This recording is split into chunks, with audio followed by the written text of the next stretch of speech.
এমনিতেই তো সর্বনাশ করতে গেল, দেখবে না ওই তো জিনিসপত্রগুলো খেয়ে করতে লাগছে, ওর জন্যই তো আমার জিনিসপত্র খেয়ে গেল।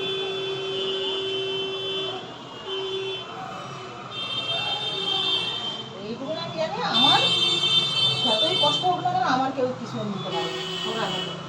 যতই কষ্ট হোক, এখনো আমার নিজেরই ছেলেপুলে দেখেছো, আমার ছেলেপুলে এখনো পর্যন্ত আমার সঙ্গে ঝগড়া অশান্তি গালাগালি বাজে কথা এখনো বলে না, বললে মুখ ভেঙে দেবো সব কিছু।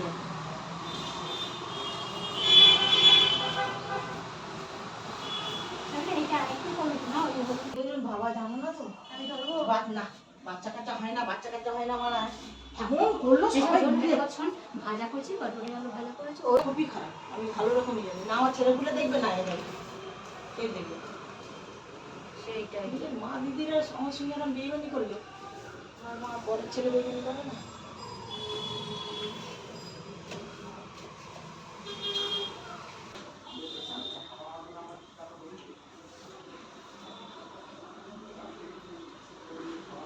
বুঝতে বলেছি তো আজকে পয়সা দেবো, কালকে দেবো, কালকেই ফোন করবো, পয়সাটা দিয়ে তো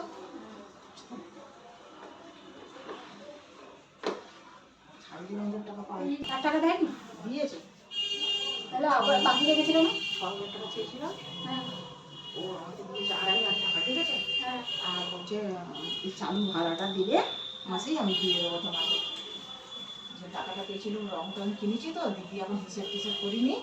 তার জন্য দিদি টাকা দিইনি, তুমি আমি এরা ভাড়াটা দিলে আমি তোমাকে ডেকেই পয়সা দিয়ে দেবো, তাই বলেছে, ঠিক আছে। কালকে পরশু দিনকে কালকে যখন ফোন করেছি, আচ্ছা তাহলে পরশু দিনকে রাত্রে যখন ফোন করেছি বলছে 2 দিন পরে মাসিক পয়সা দিয়ে দেবো, আমি ডেকে তোমাকে টাকা দেবো, আমি আর কিছু বলিনি, ঠিক আছে। ও কোনোদিন ওরকম করে না আসলে, আসলে করে আমার সাথে তো করেনি না